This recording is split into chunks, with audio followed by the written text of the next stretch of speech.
అంబర్పేటలోని Maharana Pratap function హాల్లో Congress party తరపున booth level training కార్యక్రమం నిర్వహించారు. దీనికి ముఖ్య అతిథిగా ఖైరతాబాద్ డీసీసీ అధ్యక్షుడు డాక్టర్ రోహిన్ రెడ్డి పాల్గొన్నారు. అనంతరం ఆయన మాట్లాడుతూ కాంగ్రెస్ కు ఓటు వేయాలని విజ్ఞప్తి చేశారు.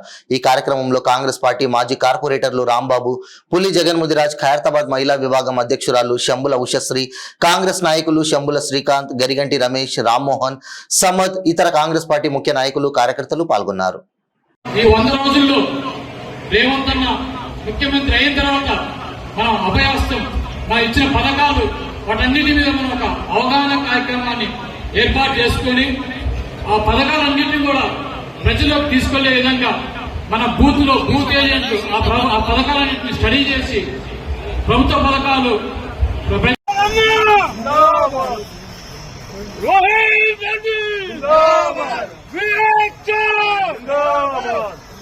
రోహిణి నాయకత్వం, రోహిణి నాయకత్వం.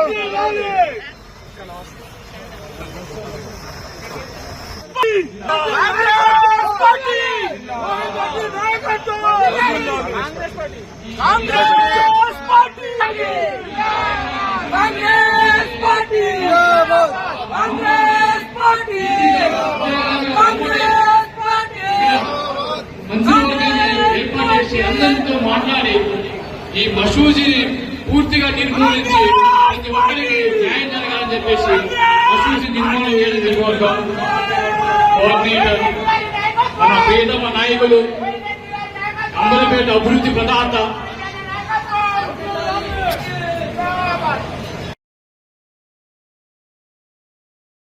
వారికి న్యాయం జరగాలని చెప్పేసి అంబర్పేటలో ఈ నగరంలో ఒక అత్యున్నతమైన కష్టపడుతూ సీఎం గారికి అత్యంత సన్నిహితంగా ఉండి అంబర్పేటకి వేల కోట్ల రూపాయలను తీసుకురావడం కోసం పనిచేస్తున్న సీఎంకి అత్యంత సన్నిహితంగా ఉండి ఇక్కడున్న అంబర్పేటలో ఉన్న అనేక కల్పించినప్పుడే దేశానికి, మన దేశంలో ఉన్న ప్రతి ఒక్కరికి అన్నం అందిద్ది, వారు ఉత్పత్తి చేస్తారని చెప్పి scientific revolution, ISRO, Indian national committee వారి శాస్త్ర సాంకేతిక విద్యలో మనం కూడా ముందుండాలని చెప్పేసి ఆ రోజుల్లోనే కాంగ్రెస్ పార్టీ ఇస్రోలో అనేక సైంటిఫిక్ రీసెర్చ్లు చేసింది.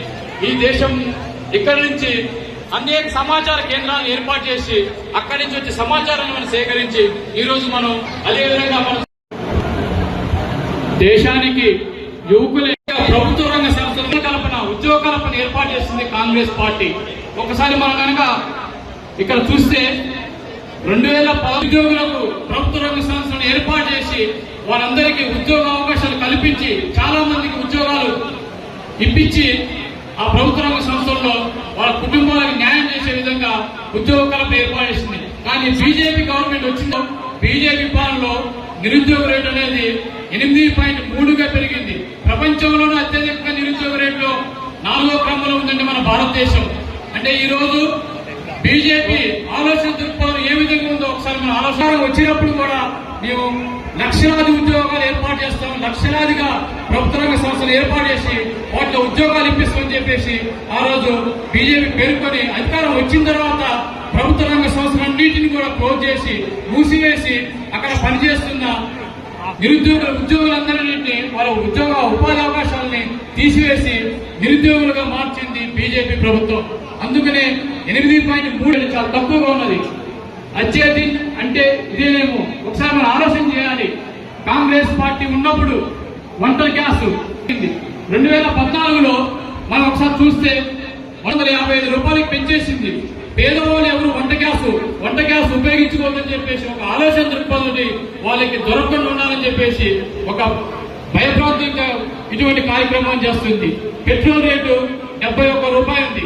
మన కాంగ్రెస్ పార్టీ హయాంలో అందుబాటులో ఉండాలని చెప్పేసి కేంద్ర ప్రభుత్వం భరించి 110 రూపాయలకు పెంచి ఈ రోజు పేదవాళ్ళు ఎవరు కూడా మన వాహనం బయటికి తీయాలంటే భయపడతారు, ఎక్కడికైనా వెళ్లాలన్నా కానీ భయపడతారు. కానీ కాంగ్రెస్ పార్టీ పేదల పక్షాన నిలబడి పెట్రోల్ రేటును తగ్గించింది. ఆ రోజునే మళ్ళీ కాంగ్రెస్ పార్టీ కనుక ఇప్పుడు అధికారంలో వస్తుంది, మళ్ళీ పెట్రోల్ రేటు మనం 73 రూపాయలుగా తీసుకొస్తారు. డీజిల్ రేట్లు అప్పుడు 55 రూపాయలు ఉంటే బీజేపీ వచ్చిన తర్వాత 98 రూపాయలు చేసింది. వంట నూనె 83 రూపాయలు, ఇప్పుడు 165 రూపాయలు. మహిళలు ఈరోజు గ్రామీణ ప్రాంతాల్లో అన్నం వండుకోవాలన్నా ఏదన్నా కూరలు చేసుకోవాలన్నా కానీ చాలా భయపడతారు. వంట నూనె 165 రూపాయలంటే ఒక లీటర్ వంట నూనె 2 రోజులు మాత్రమే వస్తుంది. మళ్ళీ 3వ రోజు మళ్ళీ 165 రూపాయలు పే చేయాల్సి వస్తుంది. అంటే ఇబ్బందులు చేస్తుంది ఈ బీజేపీ ప్రభుత్వం.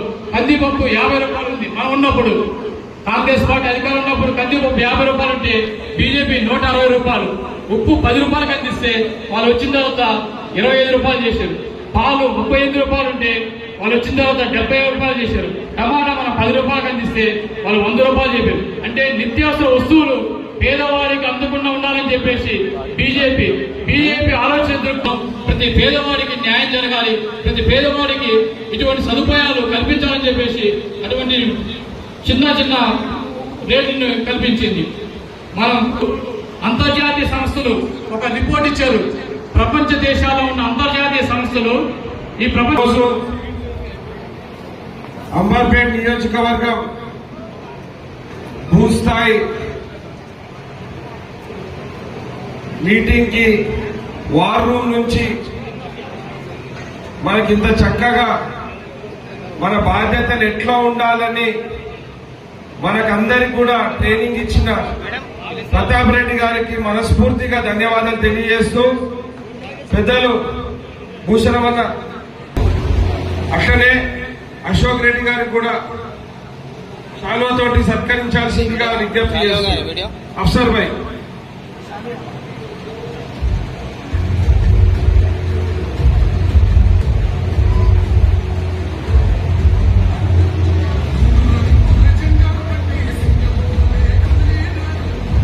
మిత్రులారా, మనం ఇప్పటిదాకా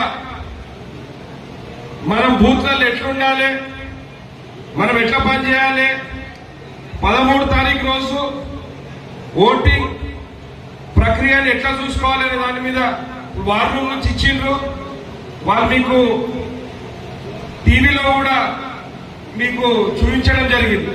కానీ నేను ఒకటి విజ్ఞప్తి చేస్తున్నా, మనం లాస్ట్ టైం అసెంబ్లీ ఎలక్షన్స్ లో మనం చూసినాం, చాలా వరకు బూత్లలో కూడా మన ఏజెంట్లు మధ్యలోకి వెళ్ళిపోయారు. సరే, ఆ రోజు ప్రభుత్వం మనది లేదు, ఈ రోజు ప్రభుత్వం మనది వచ్చింది. మన ప్రభుత్వం వచ్చిన తర్వాత మీ అందరు కూడా ఒక ధైర్యం వచ్చిందా లేదా అని అడుగుతున్నా నేను. ఈ రోజు అదే ధైర్యంతో మనం బూత్ టైమింగ్ అయిపోయే వరకు, అంటే పోలింగ్ టైం అయిపోయే వరకు ప్రతి ఒక్క ఏజెంట్ అక్కడనే ఉండాలి. ఫామ్ 17C తీసుకునే వరకు మీరు ఆడే కూర్చోవాలి. ఈ రోజు ఎలక్షన్లలో గత ప్రభుత్వం 10 సంవత్సరాలు వెళ్ళిన టీఆర్ఎస్ పార్టీ ఇప్పుడు మనుగడలే లేదు, అంటే వాళ్ళు ఫైట్లనే లేరు. మన పోటీ బీజేపీ తోటే ఉంది. కాబట్టి కాంగ్రెస్ వర్సెస్ బీజేపీ ఉంది. కాబట్టి దయచేసి మీరందరూ కూడా పోయిన ఎలక్షన్ కు మనం మర్చిపోదాం. ఇంకా గత కానీ ఇప్పుడు రానున్న రోజుల్లో మన రేవంత్ రెడ్డి గారి నాయకత్వాన్ని బలపరచాలన్నా, రాహుల్ గాంధీ గారిని ప్రధానమంత్రి చేయాలన్నా అదంతా మీతోనే సాధ్యం. బూతులు గట్టిగుంటే మనకు ఎలక్షన్ చాలా ఈజీగా గెలవచ్చు. కాబట్టి ప్రతి ఒక్కరు కూడా బూత్ కమిటీలు మీరు అందరు ఫామ్ చేసుకున్నారు.